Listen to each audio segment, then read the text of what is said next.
दोस्तों नमस्कार, मैं हूं डॉक्टर श्रीपति त्रिपाठी। जो टूट गया वह कंकड़ और जो नहीं टूटा वह शंकर।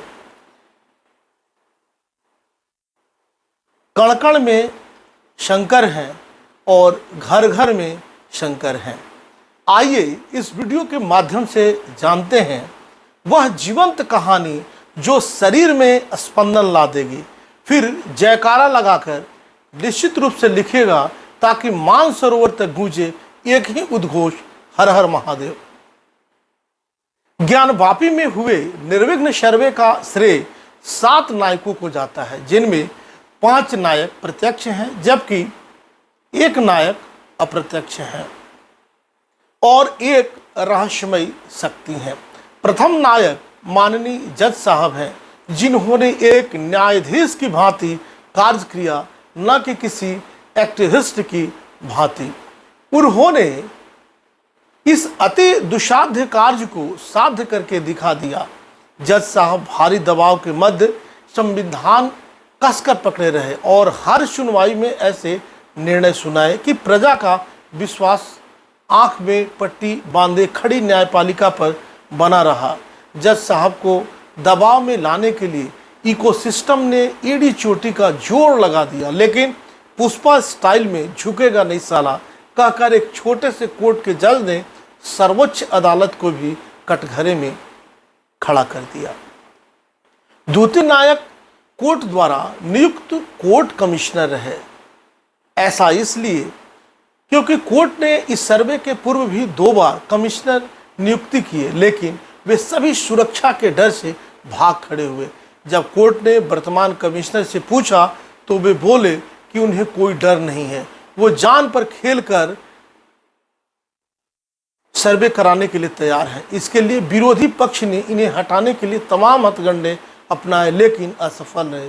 यदि ये कमिश्नर भी जज के आगे मना कर देते तो सर्वे पुनः टल जाता।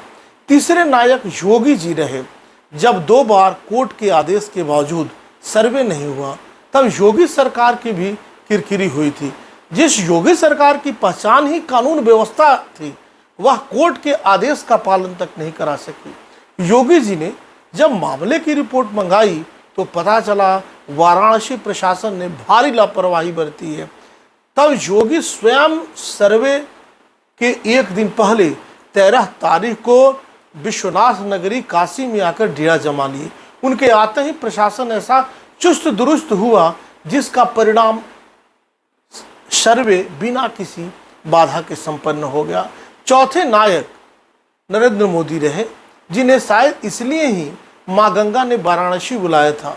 विश्वनाथ धाम कॉरिडोर बनाते ही मानो स्वयं गंगा पुकार रही हैं कि मेरे जल से मूल स्थान का जलाभिषेक किया जाए, मानो स्वयं भोले बाबा जागृत हो गए हों।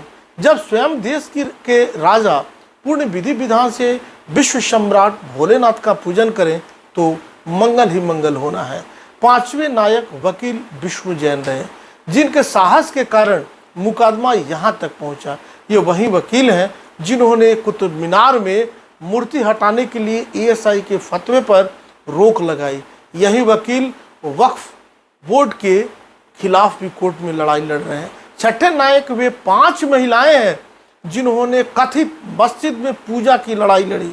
5 शक्तियों ने पंचमक्कार इकोसिस्टम को उन्हीं के सिस्टम से चुनौती देकर साबित कर दिया कि शक्तियां ही शक्तिपुंज हैं।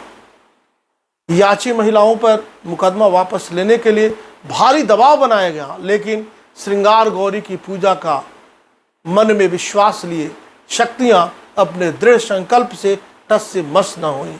ये लड़ाई पंच शक्तियों की शक्ति श्रृंगार गौरी की पूजा करने के अधिकार पाने की लड़ाई है। अंतिम नायक वो रहस्यमयी शक्ति है जिसका कोई आदि नहीं है। वे स्वयं बाबा विश्वनाथ हैं, जिन्होंने पहले वाराणसी में मोदी को बुलाया, फिर योगी को। बाबा विश्वनाथ स्वयं बाहर निकलकर आना चाहते हैं, जैसे स्वयं श्री राम आए। बस अब शेष सभी बाधाएं निर्विघ्नता पूर्वक दूर हो जाएं, ताकि नंदी की प्रतीक्षा समाप्त हो जाए, जो इस कार्य के मौन नायक हैं। एक बार जोर से जयकारा लगाकर जोर से बोलिए और नीचे निश्चित रूप से लेके हर हर महादेव। जितना हो सके आप लोग इसे ज़्यादा से ज़्यादा शेयर कीजिए। आपको बता दें कि अभी परिस्थिति जो चल रही है, आज चूँकि अभी वकील भी छुट्टी पे चले गए हैं, वहाँ स्ट्राइक पे थे, जिससे कारण बेहतरी नहीं देखने को मिली है। लेकिन आने वाला समय भोलेनाथ साथ में है और निश्चित रूप से हमारा काशी में शिव जी की महिमा ओम नमः शिवाय गूंजेगी और जयकारा लगेगा, भोले भंडारी ओम नमः शिवाय, हर हर महादेव। आपने अभी तक यह चैनल सब्सक्राइब नहीं किया तो सब्सक्राइब करें, शेयर करें, कमेंट्स करें। अगर आपको कुछ जानकारी और चाहिए तो निश्चित रूप से आप कमेंट्स में लिखिए, आप सभी को उपलब्ध कराया जाएगा।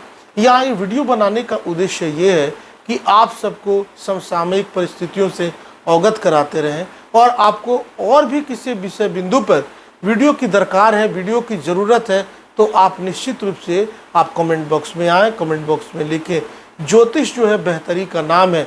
जैसे आप मिरर में आप अपने बाल को संवारते हैं, स्नान ध्यान करके आके बालों को संवारते हैं, एक एक बाल देखते हैं और फिर उसको अपनी कंघी से सलीके से ठीक करके और अपनी दिनचर्या की शुरुआत करते हैं। ठीक उसी प्रकार ज्योतिष के माध्यम से, जन्मपत्रिका के माध्यम से, ज्योतिष गणना के आधार पे आपको जानकारी होनी चाहिए कि ज्योतिष आपके बारे में सभी जानता है। तो आप इसके माध्यम से अपनी जन्मपत्रिका, या अगर आपके पास जन्मपत्रिका नहीं है तो एस्ट्रोलॉजिकल एक्सरे कराकर हमारे यहाँ से आप व्यक्तिगत लाभ ले सकते हैं। क्योंकि एस्ट्रोलॉजिकल एक्सरे, जिसे एस्ट्रो एक्सरे कहा जाता है, आप सब गूगल कर सकते हैं। जिन लोगों के पास कुंडली है वह कुंडली दिखाकर लाभ ले सकते हैं। ध्यान रहे कि हाथ बिल्कुल नहीं दिखाना चाहिए। ज्योतिष में हाथ को दिखाने वाले को ललाटिक बोला जाता है। ललाटिक का शाब्दिक अर्थ है जो देखता है और दिखाता है वह दोनों दरिद्र हो जाता है। इसलिए किसी भी प्रकार की दरिद्रता, लक्ष्मी की बहन चूँकि बड़ी बहन दरिद्रा है, वह आपके साथ न रहे, इसलिए कभी न दिखाएं। आप सब अपनी बेहतरी के लिए निश्चित रूप से जुड़े रहें और भोले बाबा की पूजा करें और ओम नमः शिवाय जयकारा लगाते रहें। आप देखेंगे शरीर में एक अलग ढंग का स्पंदन होगा और हमारे शिव पंचाक्षर मंत्र जो हैं, जो स्तोत्र हैं, इसका जयकारा लगाए, इसका पाठ कीजिए। क्योंकि देवाधिदेव जो हैं महादेव, इनकी पूजा पाठ आराधना से आप अपने बिगड़े हुए सारे काज ठीक कर सकते हैं।